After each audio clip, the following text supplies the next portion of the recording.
Hello friends, welcome back to our YouTube channel Roohi classes. आज का हमारा क्वेश्चन है, न्याय की संकल्पना को स्पष्ट कीजिए। भारत में सामाजिक न्याय की अवधारणा का आलोचनात्मक मूल्यांकन कीजिए। मतलब कि हमें न्याय की संकल्पना जो है उसे बताना है और भारत में सामाजिक न्याय की जो अवधारणा है उसकी आलोचना जो है करना है। सबसे पहले हम देखते हैं कि इस वीडियो में हम कौन कौन से पॉइंट्स जो है कवर करने वाले हैं। तो सबसे पहले तो इस क्वेश्चन के हम बेस की बात करेंगे। इसके बाद सेकंड पॉइंट होगा न्याय का अर्थ, थर्ड होगा न्याय की संकल्पना, फोर्थ पॉइंट होगा सामाजिक न्याय की स्थापना और फिफ्थ पॉइंट होगा सामाजिक न्याय की जो अवधारणा है उसकी आलोचना है।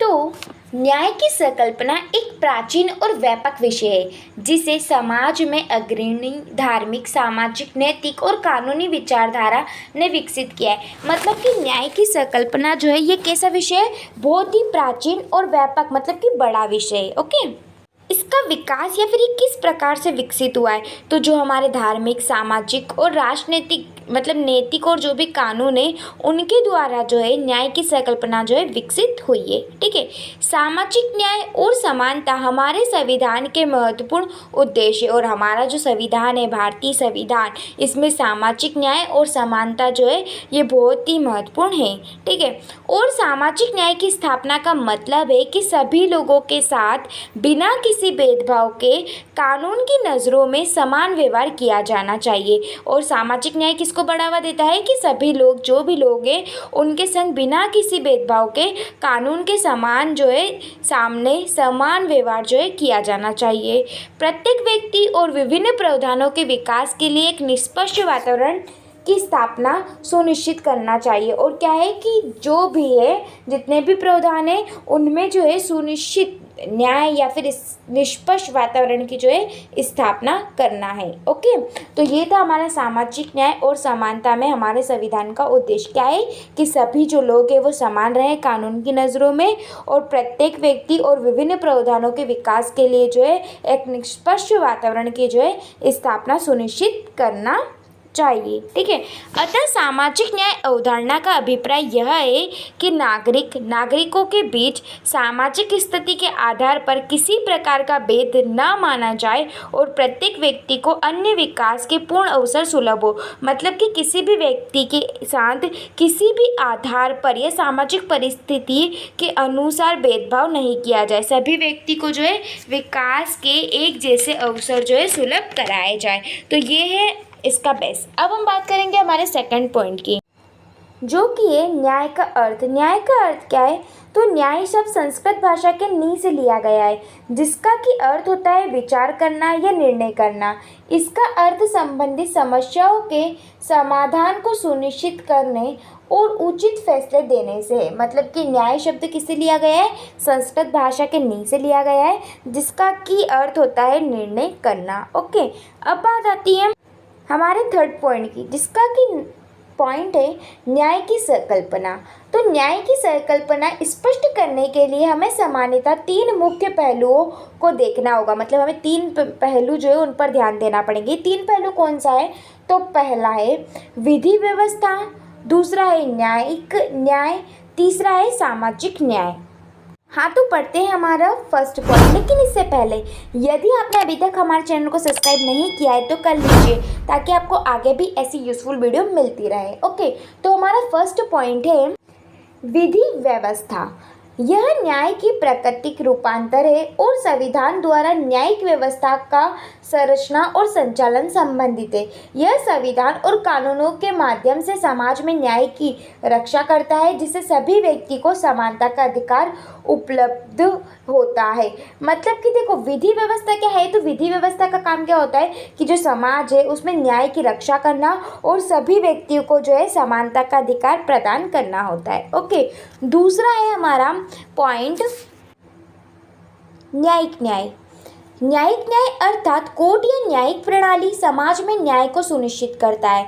न्यायिक प्रणाली से विवादों और मुद्दों के निराकरण, निर्णय और दंडीय कार्रवाई के माध्यम से न्याय की प्राप्ति होती है। मतलब कि जो न्यायिक न्याय है, मतलब कि हमारे जो कोर्ट हो गए, न्यायालय हो गए, ये क्या करते हैं, जो भी विवाद है, मुद्दे हैं, इनका निराकरण करते हैं, निर्णय देते हैं और दंडिक कार्यवाही करते हैं। इसके माध्यम से क्या होती है, लोगों को न्याय की प्राप्ति होती है। आगे हमारा लास्ट पॉइंट है सामाजिक न्याय। सामाजिक न्याय क्या है? तो सामाजिक न्याय का मुख्य उद्देश्य समाज में समानता, न्याय और दया की प्राप्ति करना है। यह समाज में विभाजन, न्यायहीनता और असमानता के सामाजिक मुद्दों के समाधान के लिए जो है काम करता है। सामाजिक न्याय के माध्यम से विभिन्न वर्गों, जातियों, धर्मों, लिंगों व अन्य परंपरागत भेदभावों के खिलाफ लड़ाई की जाती है। मतलब कि सामाजिक न्याय क्या करता है? समाज में न्याय की स्थापना करता है और जितनी भी असमानता, विभाजन है, इनको कम करने के लिए या इन मुद्दों पे समाधान के लिए जो है काम करता है। ओके, तो ये थी हमारी न्याय की संकल्पना।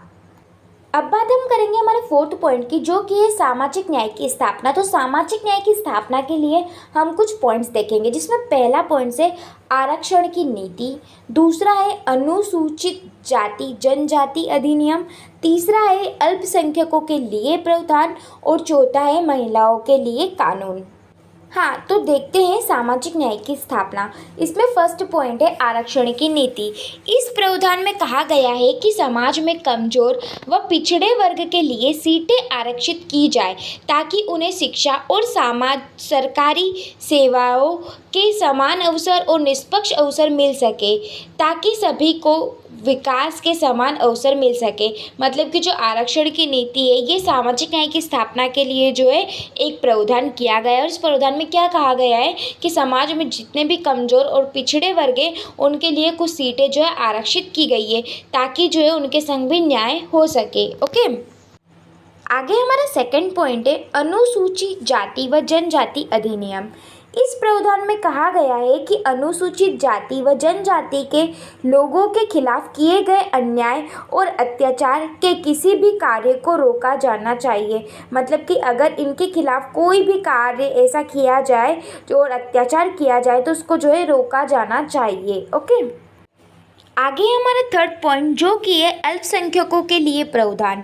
यह प्रावधान कहता है कि अल्पसंख्यकों के समानता, स्वतंत्रता, शिक्षा, शोषण के खिलाफ अधिकार और उनकी संस्कृति को संरक्षित करने के अधिकार के मौलिक अधिकार की रक्षा करता है। मतलब कि क्या करता है? जो अल्पसंख्यक होते हैं उनके अधिकार, उनकी शिक्षा, स्वतंत्रता, ये सब प्रदान करता है, साथ ही उनके अधिकार और संस्कृति की जो है रक्षा जो है करता है।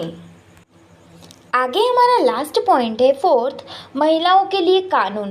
तो यह प्रावधान कहता है कि महिलाओं की समस्याओं को ध्यान में रखते हुए उनके विकास के लिए समान अवसर प्राप्त करने के लिए विभिन्न नीतियां बनाई गई है, जिसमें महिलाओं के लिए अनुकूल वातावरण बनाने के लिए अपने पिता और पति की संपत्ति में समान हिस्सेदारी का अधिकार, दहेज निषेध अधिनियम, घरेलू हिंसा निषेध अधिनियम आदि की अवधारणा की गई है। ओके, तो ये जो है कुछ पॉइंट्स हैं जिनके अनुसार क्या किया गया है? सामाजिक न्याय की स्थापना की गई है, ताकि जो पिछड़े कमज़ोर लोग जो है, वर्ग के जो लोग हैं, उनके संग जो है अत्याचार नहीं किया जाए और वो भी सामाजिक न्याय का जो है अधिकार पा सके। अब है हमारा लास्ट पॉइंट, जो कि फिफ्थ है सामाजिक न्याय की अवधारणा की आलोचना। तो इसमें भी कुछ पॉइंट्स है, जिसमें पहला पॉइंट है परिभाषा का अस्पष्टीकरण, दूसरा विधि विधान का अभाव, तीसरा भेदभाव, चौथा संसाधन की कमी और पांचवा है असंतुष्टि। तो देखते हैं सामाजिक न्याय की आलोचना। हाँ, तो फ्रेंड्स हमारा पहला पॉइंट है परिभाषा का अस्पष्टीकरण। तो सामाजिक न्याय की परिभाषा समझना और सहमति प्राप्त करना आसान नहीं होता, क्योंकि यह विभिन्न संस्कृति और दृष्टिकोणों से भिन्न हो सकता है। मतलब कि जो सामाजिक न्याय है, इसकी परिभाषा जो है वो अस्पष्टीकरण है, मतलब उसमें स्पष्टीकरण है ही नहीं। क्यों? क्योंकि वो बहुत सारी संस्कृति और दृष्टिकोणों से जो है उनसे मिलकर बना है या फिर उनसे भिन्न है, इसलिए ये इसकी एक आलोचना। आगे हमारा पॉइंट से विधि विधान का अभाव। ठीक है, सामाजिक न्याय के आदर्शों को अमल में लाने के लिए उचित विधियों की कमी हो सकती है, जिससे इनके प्रभाव दलित वर्ग के लिए असाध्य बन सकता है। मतलब कि यहाँ पर जो लो होता है, इनका क्या होता है? अभाव नहीं होता। तो इस प्रकार ये जो है, इनमें जो आदर्श सामाजिक न्याय के जो आदर्श अमल में जो उचित निधियाँ है, उनमें क्या हो सकती है? कमी हो सकती है। क्यों? क्योंकि सामाजिक न्याय को प्राप्त करने के लिए जो है उचित विधि विधान का जो है अभाव है। अब आती है हमारे थर्ड पॉइंट की बात, जो कि है भेदभाव। भेदभाव क्या? सामाजिक न्याय के लक्ष्य को प्राप्त करने में भेदभाव का मुद्दा उठ सकता है, जैसे जाति, लिंग, धर्म आदि के आधार पर अन्यायपूर्ण व्यवहार करना। मतलब कि सामाजिक न्याय लक्ष्य को हम प्राप्त करेंगे तो इसमें ये मुद्दा भी उठ सकता है कि जो है भेदभाव हो रहा है। ठीक है, तो एक ये भी इसकी आलोचना हो गई। आगे है संसाधन की कमी। सामाजिक न्याय के लक्ष्यों को प्राप्त करने के लिए काफ़ी संसाधनों की ज़रूरत होती है, जो कि विशेष रूप से विकासशील और विकलांग समुदाय के लिए उपलब्ध नहीं हो सकते। मतलब कि सामाजिक न्याय की जो प्राप्ति है, इसके लक्ष्य को प्राप्त करने के लिए काफ़ी ज़्यादा संसाधनों की ज़रूरत हो सकती है। ठीक है, तो इसलिए भी जो है यह जो है पॉसिबल नहीं है। आगे हमारा लास्ट पॉइंट है फिफ्थ, असंतुष्टि। कुछ लोग सामाजिक न्याय की अवधारणा से असंतुष्ट हो सकते हैं और उन्हें लग सकता है कि यह उन्हें समाज में से अलग कर देती है। मतलब सामाजिक न्याय की जो अवधारणा है, इससे लोग क्या हो सकते हैं? असंतुष्ट हो सकते हैं और वो अपने आप को समाज से जो है अलग समझ सकते हैं। तो इस प्रकार सामाजिक न्याय की जो है ये निम्नलिखित आलोचनाएं जो हो सकती हैं। हाँ तो फ्रेंड्स, हमारा जो क्वेश्चन था, न्याय की संकल्पना को स्पष्ट कीजिए तथा भारत में सामाजिक न्याय की अवधारणा का आलोचनात्मक मूल्यांकन कीजिए, वो यहीं खत्म होता है। हम मिलते हैं नेक्स्ट वीडियो में नेक्स्ट टॉपिक के संग। Thanks for watching this video.